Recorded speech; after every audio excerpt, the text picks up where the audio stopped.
Okini Stuni Danaku Makui Akini. Hello, my name is Brad Hall. I'm the president of Blackfoot Community College. I've been here in this role since October 22, so closing in on 2 years, and it has been a really exciting experience. Not only am I humbled to be your first speaker at the event today, but the position definitely has a way of humbling you and to identifying your limitations, your possibilities, and of course, helping you to focus on things that really matter. And in my sense, we go to work every day at the college to support and serve students in our community and maybe entice those community members to come in as students or for short-term trainings or such. So everything we do at Blackfoot Community College has been to the benefit and through the eyes and the feedback of the community. Our programs of study, our entire framework for student support is all informed by the individuals that are both impacted by that and individuals that have both graduated and given us that feedback as they become professionals. And one of those professional classes of people that we are really investing in are researchers. Now in that sense, research is something that I think people think that only happens in a lab, but research happens in everyday life. And in fact, I would beg to differ that most of us in this room actually are researchers. Because if you have curiosity, if you have wonder, if you have the resources or the ability to lean into those interests, you can do research. And there's multiple ways that community members can be engaged in research. By actually conducting, building, designing the research that's going to be done. And if you do that in a special sense, based on what the community is saying that we need this research to be focused on. We live in a society where individualism is valued. However, in our community, we really value collective thought and collective contributions. And so it's through research that it has to be beneficial. It cannot be in a way structured that harms or that gives the community that it is looking into a sense that they are any different or that they have issues or problems that can't be solved. In fact, if you go through the Western world of research, many of the words they use actually are pointed toward focusing on our deficits. But in Indigenous research, and as we are trying to do here at Blackfoot Community College, and many of you among the Confederacy are looking more at research and our ability to do so as Blackfoot people through the assets of our culture, language, lived experience, reverence for the land, and also the inclination, if not the thirst and desire, to reignite our culture, to all speak our language, to have that honor of what it really means to be a part of the Blackfoot Confederacy. And it's really important that many of you have actually mentored, and then many people in here have also been mentored in a way that has actually helped you to grow and you to make decisions in your life that have enabled you to do the work that you find meaningful. And of course, some of those that just we needed to be around to vent, to help us get through a challenging moment, or to face a challenging situation where the experience that we personally have may not have been enough to get us through that. But we depend on our people and our communal way of life. And as we tap into that, we find that there's mentors in all walks of life that have led to each one of you and myself to get to where we are today. And in the most important role of mentorship in the context of Blackfoot research is that you're mentoring individuals to do the work for the community. And so there's a sort of servitude that comes with research that a lot of people don't realize that when you get in it, you don't even realize you're in it sometimes, right? You could be participating in a survey, or you could be in a meeting where they're talking about a grant proposal to fund a certain area of research that the community says we absolutely need. And so you will find yourself in areas that research has taken you, which you didn't even think you were going to go. So wanting to become a school teacher like myself, and now being in this position, I think research led me into a lot of different ways so that I could make those things happen in my life. And it is people in my life that have built me up to becoming the person that I am. And that research for me started when I least expected it, which was actually when I was in high school. And it was through a project in high school that I did started to continuously engage and visit with two of the elders in my family, Jim and Rita Spotted Eagle, and to hear the language spoken in a home for the first time, to have that sense of identity and culture, and for them to give me my first Indian name, which is Omak Sakumapi. And that was a name that was given to me and passed down to me from my grandfather through them.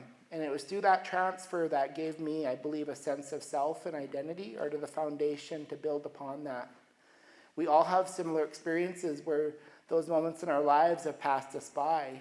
In fact, when I tell the story, I usually romanticize it and say on the shores of Mittens Lake, and just to make it so that we start to put our own gist into the stories we tell about ourselves. And being in this space to be allowed to do that, I really feel that my journey, but also we all have interconnected journeys as well. It's important to note that some of those mentors are people you meet just by chance. Others you meet because they're supposed to teach you. Others supposed to help you to get to some place, and most likely through education. And I remember that orientating oneself in a circle so that individuals could help one another to come to realize the language, to help to share the culture, is something that Red Man Little Plume instilled in me when he was my language teacher in Browning Middle School. Another individual who I think has shaped my individuality in research has been my former principal in middle school, and she'll always tell you I know lots of things about this kid because I had him in middle school, but Laura Jarvis. And I'm really pleased to have her working at the college as our elder helper in our Knowledge Carrier Lodge, because a lot of things have come full circle. You don't know when you're going to be in a place to meet somebody that's going to change your life. And although she was my principal, many, many years later, she served as the sole participant in my dissertation research, where she helped me to understand how school leaders on this Blackfeet reservation can use Blackfeet cultural values as guiding factors in practice. And that changed my life, because it allowed me to look at through the lens of a community set of core values versus an artificial way of thinking in theory that I was taught to be a school leader in school. And so it connected a lot of dots for me in that it took me places that I didn't ever expect. I never thought I'd be a tribal college president, but I guess here I am. One of the things that made the work easier was the fact that my generation has benefited a lot from and stood on the shoulders of giants in the research world. The work of Don Peppian, Narcissus Blood, Betty Bastine, Leroy Littlebear, Paulette Running Wolf transformed my way of how I thought research would need to be. I wasn't fitting into a box. I was building a great big circle, and it really was a challenge for me to say, well, I have this scholarly foundation to build off of now because these people did the work. They talk about the importance of relationships. They talk about how important it is to ground yourself in community funds of knowledge, whether it's elders or young people. They all have perspectives that can help us learn what it takes to be a better Blackfoot person and what it takes to build a better Blackfoot community, especially one that has been historically marginalized, but also displaced and disconnected.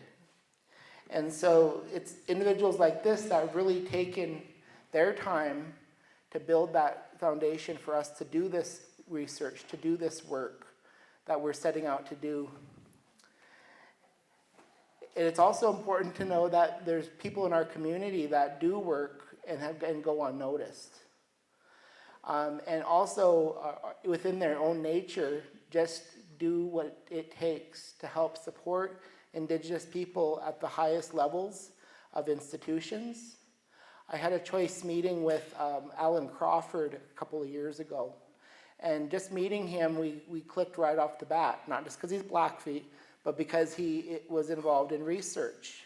And more so, he had invested himself so much that he had gotten into NIH. He got into all of these large funding agencies that he now knew how to navigate and do some things that tribes really have taken full advantage of because of people like him paving that way. And so several years later, I called him in a tizzy because I was on the IRB board for the tribe at that time. Our IORG number was up, our federal wide assurance was up. Like, all these things nobody knows anything about really impact our ability as a tribe to monitor, to assess, and to provide the guidance to make sure research does have those benefits to the tribe. And it also allows us to have federal funding support some of these efforts. And so what he did is he got off the phone with me, he connected me with who I need to get to. So you cannot underestimate the importance of relationships. And that people that you meet throughout the time of your doing your research is really going to impact the way that you can do your work or how you can navigate situations that you will endure. Because as a Blackfoot researcher, you're still going up against systems, stereotypes, things that people hold true that we are now trying to break down the walls to make sure that that does not impede our future generations. And that's why tribal colleges exist. That's why tribes have assumed sovereignty over their cultures, their languages, and are starting to have more community-wide efforts to promote that even better. And it's through research that we know what these issues are, what these problems exist, and it's how we plan in coordination with the community. We don't come to the community after the fact. We see what they want before we do even put the first pen to paper or typing or however you do it, texting, when that new idea for a research project comes up. Keep our elders in mind, keep our youth in mind, keep the populations in our community that need the most help. It's really important to note that when the does data collection in the community, we like to know who we're serving, who we should serve. And of course, elders were a big group of individuals that filled out the survey. Over 200 self-identified elders filled out this survey. And so what they did is they were quite a shift in how we felt that we wanted to ask, should we serve this community? And it was a resounding yes. So not only did elders feel this way, because they did their sample did kind of move the dial in the opposite direction, but a lot of our community said this is important.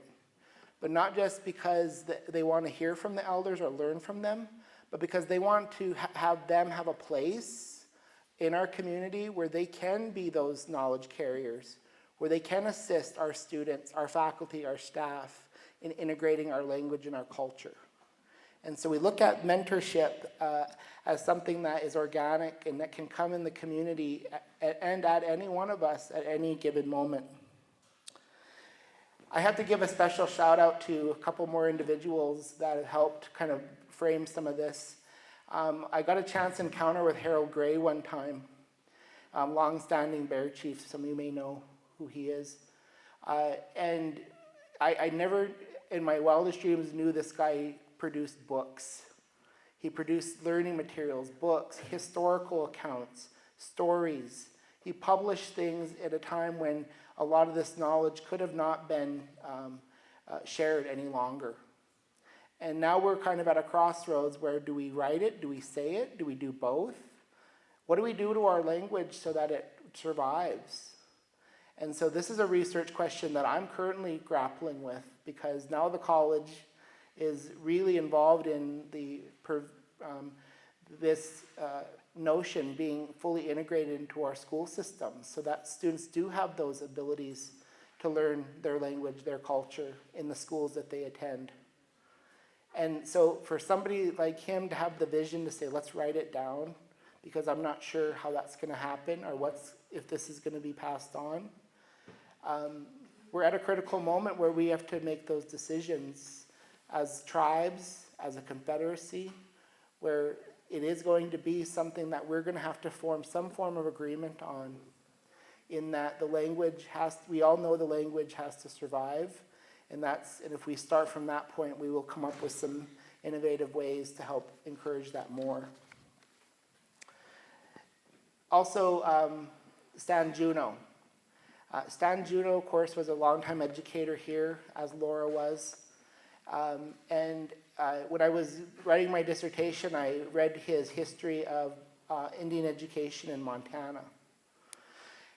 And it's really important that the Indian education in Montana was a multi-tribal effort. It was something that allowed our state to see and realize that in our 72 Constitution, they put in there that they're going to respect the unique cultural heritage of American Indians. Not because people were idly standing by, but many of those people were not even at attendance at that convention. And that it was 2 women from Fort Peck that stood up and said, we're going to make this state respect our tribal nations and help us to accomplish goals in education. And that's in our state constitution.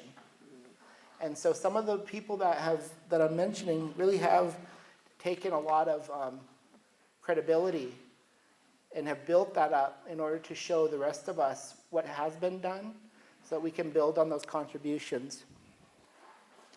I used another Blackfoot scholar in my dissertation research, especially as I was engaging with elders, with an elder, I should say. And so the work of Dr. Dorothy Stillsmoking really took me in a different way to understand what those protocols meant and what are the things that you should do when you are calling upon somebody who's going to share knowledge with you. And all of us have to ask this question for ourselves, right? And whether they're an elder by age or whether they're a knowledge carrier, which could happen at any age. It's important that we find ways through our Blackfoot lens to engage and build these relationships with the people so that we can have many more conversations about the beauty, the growth, and the resiliency of our culture, which really is why we are still here.